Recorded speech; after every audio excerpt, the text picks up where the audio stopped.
Ada, apakah ada bid'ah hasanah? Ya. Bid'ah tapi baik. Ya. Para ulama seperti Imam Syafi'i rahimahullah ta'ala, kemudian Abil Is As-Salam mengatakan bahwa bid'ah itu ada dua jenis. Ada bid'ah secara bahasa dan ada bid'ah secara syariat. Bid'ah secara bahasa dibagi menjadi 5 macam. Ya. Kalau bid'ah secara syariat hanya ada satu. Kita jelaskan. Bid'ah secara lughawiyah ada sesuatu yang baru. Apapun yang baru yang tidak pernah terjadi di zaman Nabi SAW, kemudian di kemudian hari baru muncul sesuatu yang baru itu disebut bid'ah secara bahasa. Contoh misalnya mikrofon, lampu listrik di zaman Nabi ada nggak ada. Karpet, ya. Di zaman Nabi masjid tidak ada kipas angin, tidak ada lantai seperti masih pasir, ya. Dan secara bahasa itu disebut bid'ah. Di zaman Nabi pun dulu belum ada yang namanya kampus, belum ada. Ya, semua terpusat di masjid. Orang belajar agama di masjid. Berarti belum ada pondok pesantren. Sekarang ada pondok pesantren. Di zaman Nabi juga dulu belum ada kitab. Sekarang banyak kitab, ya, buku, kitab-kitab yang dibuka. Di zaman Nabi itu adalah mengadakan hafalan. Bahkan Al-Quran belum dibuka di zaman Nabi, ya. Termasuk hadis Nabi juga belum dibuka. Nah, sekarang sudah ada kumpulan hadis yang ditulis dalam kitab-kitab. Nah, itu secara bahasa adalah bid'ah.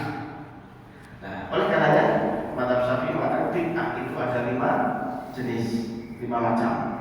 Ada bid'ah yang sifatnya wajib, ada bid'ah yang sifatnya sunnah, ada bid'ah yang sifatnya makruh, ada bid'ah yang sifatnya mubah. Bid'ah yang wajib contohnya apa? Yaitu sarana prasarana. Misalnya pondok pesantren. Kita tidak akan bisa belajar agama dengan baik kecuali dengan adanya pesantren. Maka dengan didirikannya pesantren dengan segala macam aturan atau sistem yang dibuat itu untuk memudahkan orang untuk bisa belajar agama, maka didirikannya pesantren itu menjadi wajib. Itu bid'ah, tapi harus diadakan. Nah, itu tidak menyelisih ayat, tidak menyelisih hadis. Karena ini berkaitan dengan masalah sarana prasarana. Sekarang kita kalau mau haji, di zaman Nabi orang haji itu harus berjalan berbulan-bulan, ya. Karena dulu belum ada pesawat. Nah, sekarang jumlah manusia, populasi manusia di dunia khususnya beragama Islam yang ingin haji semakin banyak dibandingkan zaman Nabi, ya. Miliaran umat Islam di dunia ini. Sehingga perlu dibuatkan suatu sarana prasarana yang memadai, sehingga masjidnya diperluas, ya, supaya mengantisipasi tidak terjadi, ya, bencana. Kemudian perjalanan dimudahkan dengan adanya pesawat atau kapal.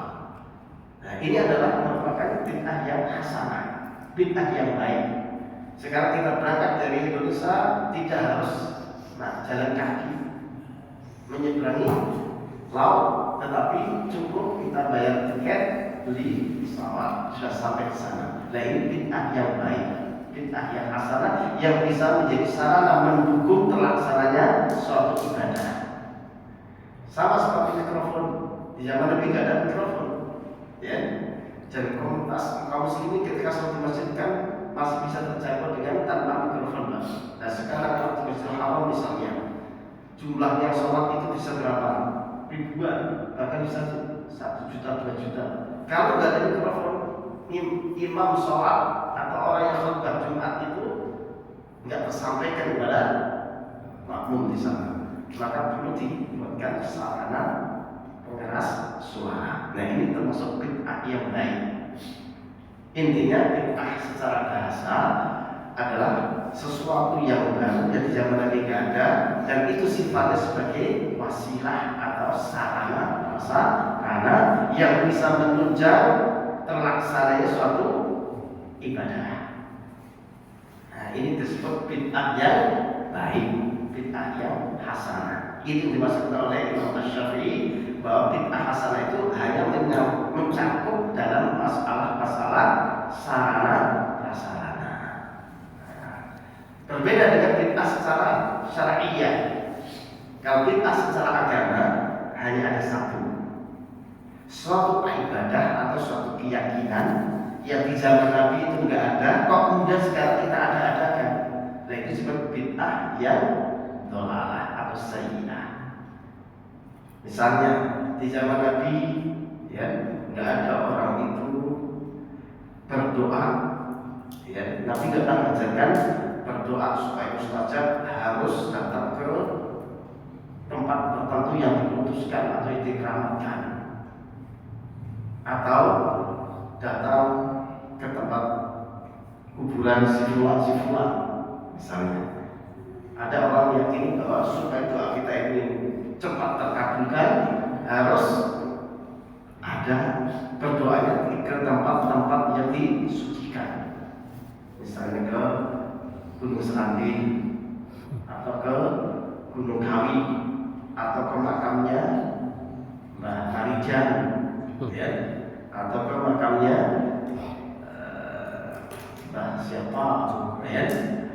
Nah, ini masuk ranah ibadah. Berdoa itu ibadah, ibadah, ya. Ibadah itu tidak boleh, ya, mengada-ada.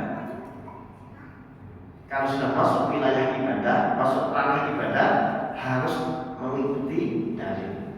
Tidak ada perintah untuk beribadah di masjid tertentu.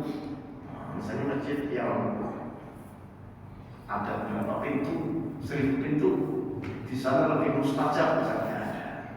Lalu sekarang kita adakan, itu masuk kategori bid'ah. Yang ada kita diperintahkan untuk beribadah atau berdoa di 3 masjid, itu ada hadisnya. Itu Masjid Nabawi, Masjid Haram, Masjid Nabawi, dan Al-Masjidil Aqsa. La tusyaddu rihal illa ila salasatin masajid. Tidak diperintahkan untuk kita melakukan perjalanan jauh dengan sengaja kecuali ke 3 masjid saja. Masjidil Haram, Masjidil Nabawi, dan Masjidil Aqsa.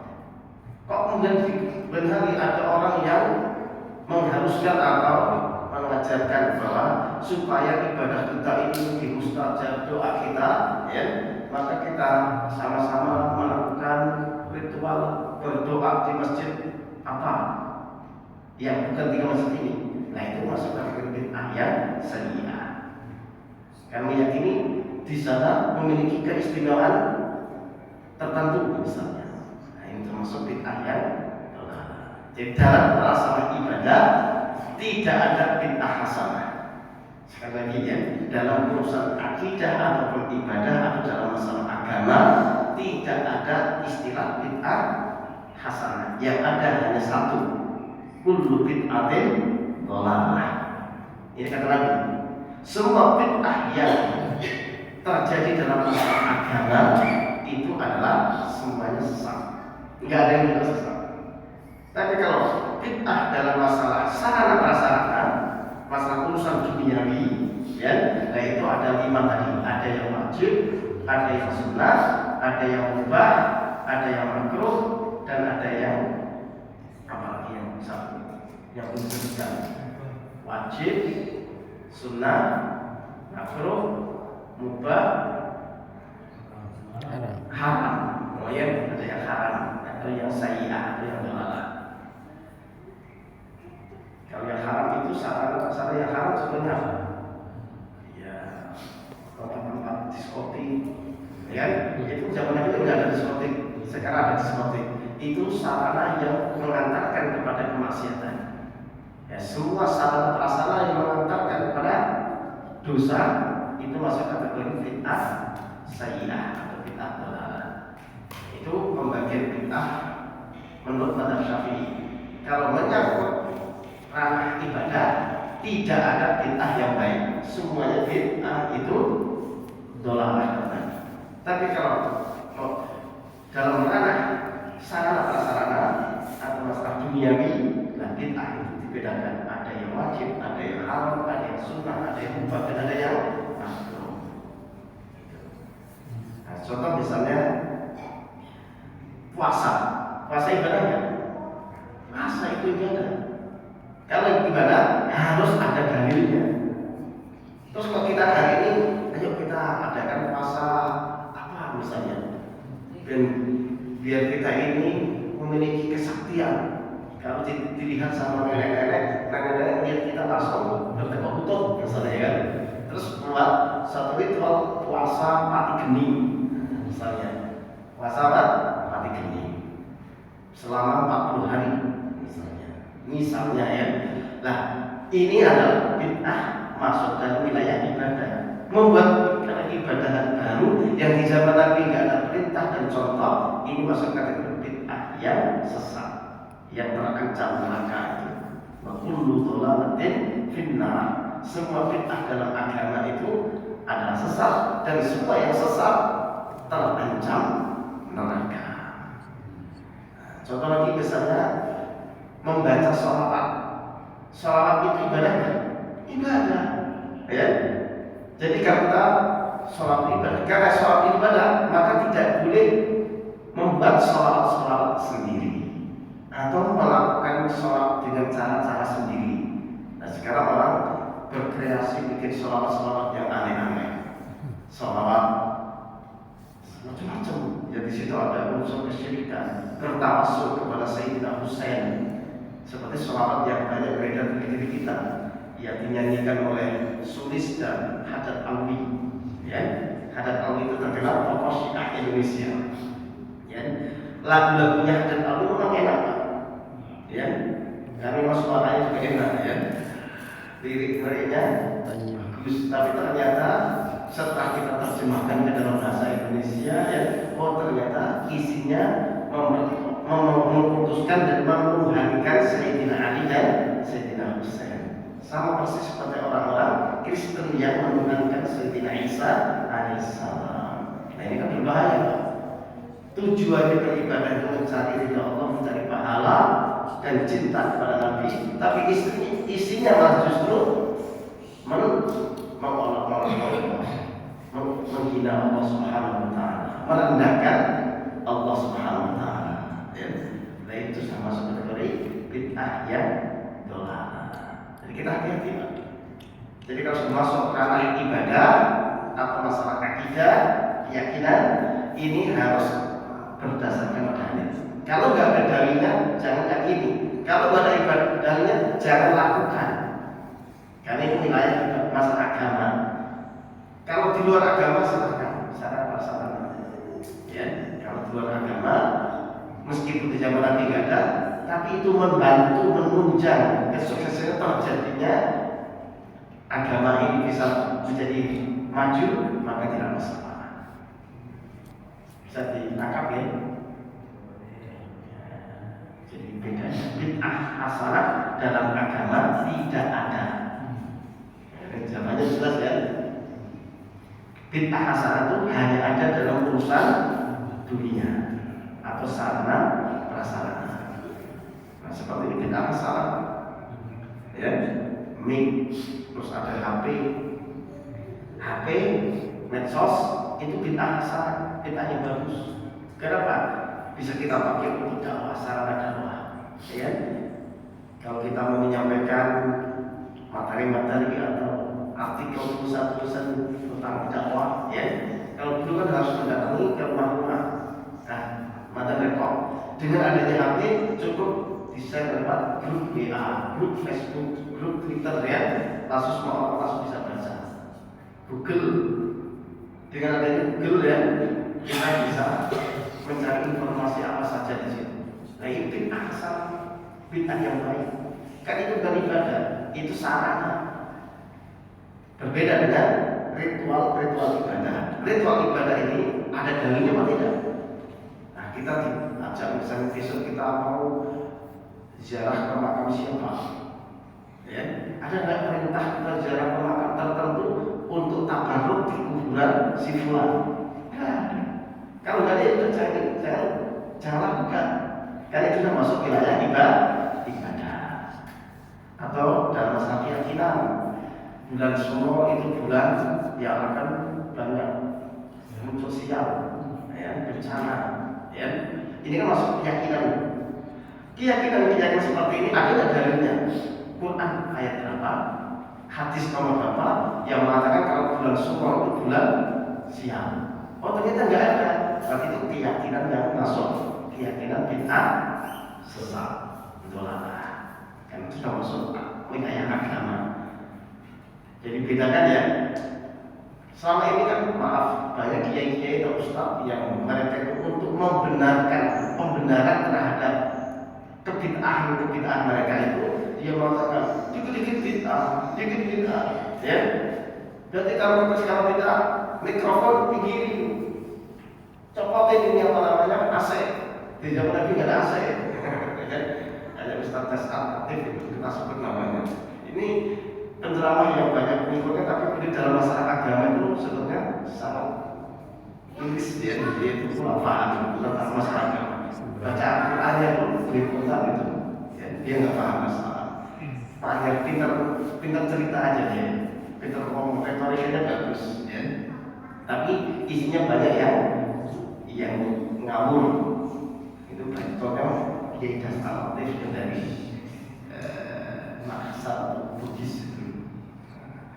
Banyak yang seperti itu, bahwa dikit-dikit bid'ah, ya, ini bid'ah.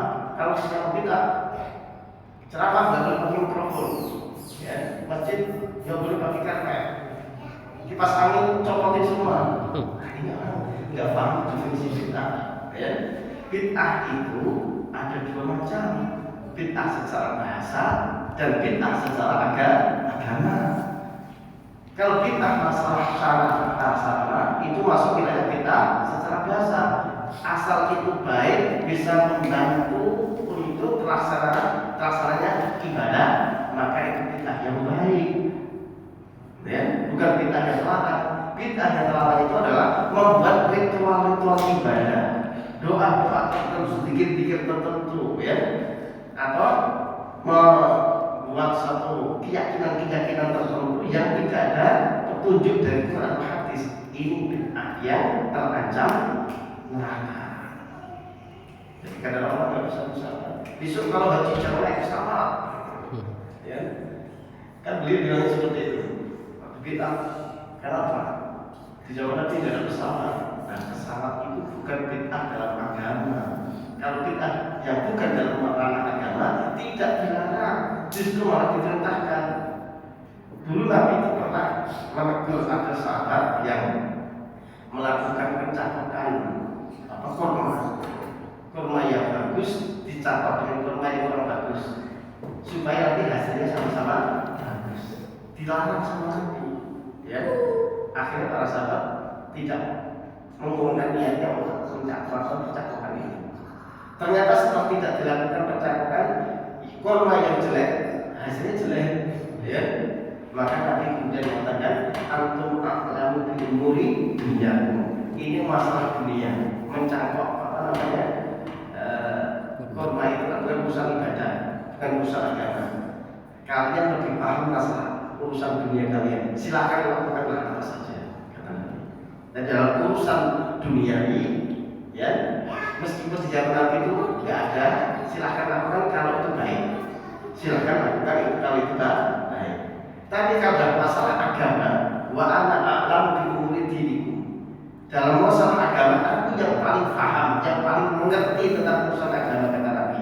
Oleh karena itu ikuti aku, jangan ikuti yang lain. Jadi harus dipisah, Pak, ya, harus dibedakan. Ini bid'ah dalam urusan apa? Dunia atau urusan agama? Kalau sudah masuk ke agama, maka bid'ah itu tidak ada yang baik, semuanya saya atau